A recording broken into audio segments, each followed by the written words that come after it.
Margaux, can you talk a little bit about what, tools and services that carriers offer in this space? Yeah, I think the threat actors are so far on the offense that it's really on the organization in every aspect to have the right defenses, but also be thinking ahead as well as to how can they protect themselves proactively. So the great thing about a cyber insurance policy is that the carriers really want to be a partner, not just the risk transfer of we'll pay in the event of a claim. What they are saying is we want to be there for you prior to an incident and after an incident, meaning prior to an incident of what advantages and services can we provide to your organization for loss mitigation. We see a lot of services that are being used are phishing testing, which is exactly what Bill was just saying is a great way to train your employees to see, would you click on that link? And these emails can get way more sophisticated so that they're no longer a name spelled wrong or the Nigerian print scheme we've all seen many years ago, but really looking as though it is the COVID map that you need to click on or something relevant to your role that has urgency. So we see that as really being a great training. We also see some different data analytics and penetration testing, scans being performed as another way to help take advantage of how to protect your network. It's another set of eyes. And while IT budgets may sometimes be restricted as there's not unlimited funds everywhere, these additional sets of eyes, these additional tests can really be valuable. Another thing that I've seen I think is really valuable is password management. I think that's another great way to protect your organization. We all are probably using dozens of applications, devices, and we might not often have different passwords that are unique. So utilizing a password management program can really help to have one strong, secure password that can be consistently changed and updated so that you can utilize your different programs safely. Any other thing, Bill, that you can think of about strengthening your cyber environment from a tech standpoint? Like we hear so much about MFA, and I'm still constantly surprised at how many organizations do not utilize MFA. Just anything else that you think that you've seen time and time again, if they had just patched the system or what have you, that this could have been prevented? Absolutely. So there's a lot of things that I think organizations can do. And we talked about it a little bit earlier with respect to number one, who owns cybersecurity? So from an organization perspective, we have to make sure that we have that clear delineation line of who's going to manage it. And then we start looking at processes. And from a process perspective, we talk about policies, putting policies in place that are enforceable. Then we get down to the technology side of the house. Multi-factor authentication has been around for quite some time. Even today, a lot of organizations still do not use it. The best analogy that I can give is think of your house. I'd say the vast majority of houses today have two locks. They have a single lock and then they have a deadbolt. MFA would be your deadbolt. And yet a lot of organizations still don't adopt it. Mostly because they're sitting there going, well, our end user experience will be delayed. You know, I have to put in a second factor, or, you know, it's not going to configure correctly with this application or things of that nature. I can't emphasize enough that putting in multi-factor authentication will help and slow the threat actors down. From a business email compromise perspective, those phishing emails that go out, even if the user were to put in the credentials, they would still, the threat actor would need that second token to authenticate in. So you've got to make it harder and slow it down for the threat actor. A lot of good programs that are out there. If you're using Office 365, Microsoft has their own MFA token authenticator. You could also get Google. There's Duo that's out there. Multiple different programs that you can think about. The second thing is, again, technology-wise, we have to think about within your network, have you upgraded all of your systems? A lot of companies are still using Windows 2008, Windows 2012. I just had a client of mine that still had Windows 95. You know, that's a very old technology that's out there. But, you know, a lot of people, if it's not broken, they're not going to fix it. Well, the problem when you run that legacy technology is if a threat actor gets on the network, they can run programs like Mimikatz. Mimikatz is a credential harvesting program that works on the Windows environment. Now, what ends up happening is in older operating systems, the 2012, 2008, and so forth, they actually store passwords in plain text. And that's what Mimikatz will go out and collect, is as plain text passwords. It makes the threat actor's job easier to kind of go laterally throughout your network. Well, if you were to upgrade your technology and put in the correct patches, the threat actor can't use Mimikatz. So you're going to make it, again, harder for them if they get into the network to move laterally. Another program that we like from a security management program is called LAP. What that does is that actually enables the local administrator passwords to be stored securely. It's another Microsoft product that's out there. We highly recommend that. From a user perspective, security management tools are also great to use. Therefore, you kind of have a password vault that you can go out to. There's many of those that are out there that we like. Again, people just don't, people would rather store all their passwords in Excel or Microsoft Word or put it in their Outlook contacts. We see it all over the place. Well, I mean, the problem is when you put it in your contacts and the threat actor gets in there, well, now they've got everything. So if you just put those proper security measures in place, again, you'd be better off. Other preventative measures, if you receive confidential information, let's make sure that we're encrypting that data. Very critical on that. And for organizations that are handling sensitive information, you might want to look at ways to encrypt that data. Again, when we look at things from an organizational aspect of it, you have to say, what are you receiving? And then what are you distributing? And if you kind of come up with those mechanisms, you'd be in a better place to say, do I really need to receive this data? Case in point, we were working with a very large mortgage organization, and they were receiving information from another financial services company that contained a lot of sensitive information, social security numbers of the borrowers and things of that nature. Well, our client, the mortgage company, decided, hey, I really don't need some of the things on this report. Can you start cutting them off?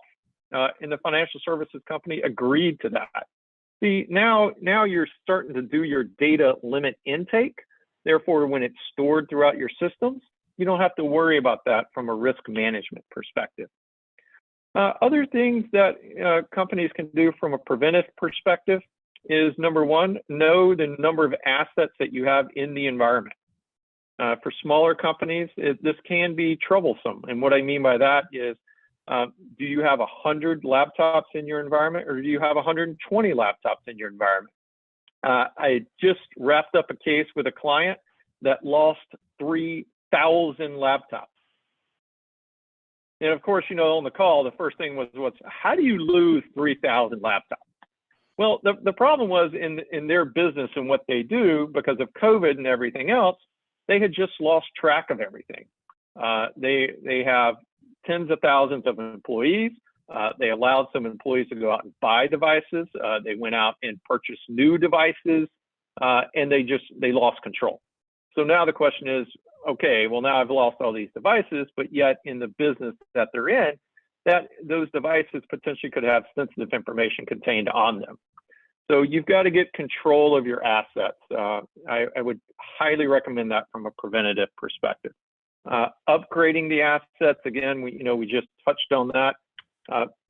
Do you really need 2007 server? Do you need 2008?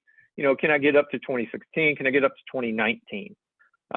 In doing those things, again, you're kind of limiting your risk profile. Applications you no longer use anymore. Like, let's talk about web servers. If you're running a web server and you've got PHP code that's on there, that's an older version of it. Preventative measure, do a penetration test. Determine exactly what things need to get fixed in a very timely manner. Remember, your threat actors that are out there are just looking for opportunities. I can't emphasize this enough. They're not specifically targeting companies. They're just looking for the open opportunity. And if they see that, then they'll take advantage of it. And then once they're in, they're able to kind of figure things out. My last preventative tip for most organizations, again, is the people, process, technology side of the house. You've really got to watch your policies. if you're going to create a policy, you've got to make sure that you are enforcing it. Because if something were to happen, preventative maintenance, the last thing you want to do is hand over a policy that no one's enforced. And then you're in that tricky situation that Carolyn always has to defend on. Oh, you know, you said you had, you were doing X, but you weren't doing X. So now, you know, she's got to sit there and go, well, how can I defend you? What do I need to do? So doing regular kind of what we call operational audits of those policies is a great thing to do, because then you'll start seeing things that need to get fixed. But you've got to hire people to do it, and someone's got to own it. So the best companies that we work with and that do not have severe cyber incidents are ones that assign dedicated people in order to start maintaining policies, and then overlaying that with the technology that's in place. By doing the people, process, technology side of the house and the proper controls, you will limit the amount of cyber risk that are out there. Some of the things that we could just do, and they're kind of, I want to say simpler things to be thinking about too, are along the lines of, you were talking about earlier about having data from 15 years ago. Take that off your system if you can, right? Minimize your risk, minimize the amount of data that you have on your system. Do you need access to something from 15 years ago? Probably the answer to that is no. So if you can, archive it, take it completely off of your system, so then it's not even at play. Along those same lines, take a look, you know, there are a lot of times that we see when incidences occur that they've compromised a legacy account or something that someone has not even used within years. Remove them. Take a look once and put this into a protocol. If an employee leaves, the credentials and everything associated with it are taken off the system, if you could do that, right? So again, minimizing the risk is all part of the process. And definitely, you know, the people that to help you in doing so, I know we had talked about this earlier, is, you know, speak to people who do this. We get a number of calls. I know Bill gets calls. I get these calls all the time, where even just walk me through, like, talk about the incident response, talk about prevention. What can I do to put myself in the best position possible?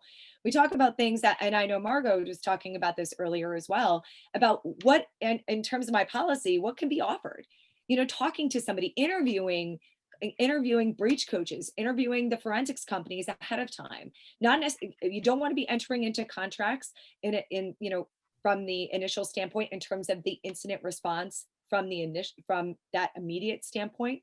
And the reason why is because there is a case law that is out there that states that you want to be entering into an agreement at the time when an incident occurs, right? And I would allude to, you know, Clark Hill and Capital One and the like of those case law that make sure of it. However, you can have those conversations, you know, take a look at the terms of the agreement ahead of time. So then you're not doing and scrambling at the time of the incident in which it occurs.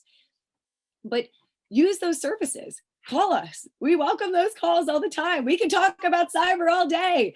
So I always say to people, feel free to call me. I'm happy to talk about these protocols, because they're not necessarily the ones. I mean, yes, we talk about how you should have endpoint protection solutions and EDR solutions and making sure that all of your endpoints are protected. Absolutely. But sometimes the cost associated with it might not be in budget at that point. Right? So you want to be thinking about from your, company's perspective, what can you do on the front end? What can we do at a cost, right? So use the services that you have. Sometimes they might not be at a cost. That makes a really good point to think about how finance and IT can sometimes also play into each other. Of, you might not be able to afford all of the line items that are needed, but being proactive and working with finance department to say, these are the items we want to accomplish this year. Do we have room for them? If not, what are other ways we can work around that? Is it doing other cost savings events, such as the services available on your policy? Is it purchasing maybe more limit for your policy? But different ways of making sure that the cybersecurity is really not just an IT focus, but a holistic approach and comprehensive to your entire organization. Thanks for watching. If you enjoyed the content, you can click through to the next video right here. Also, if you'd like to stay up to date on more videos like this, like, subscribe, and follow.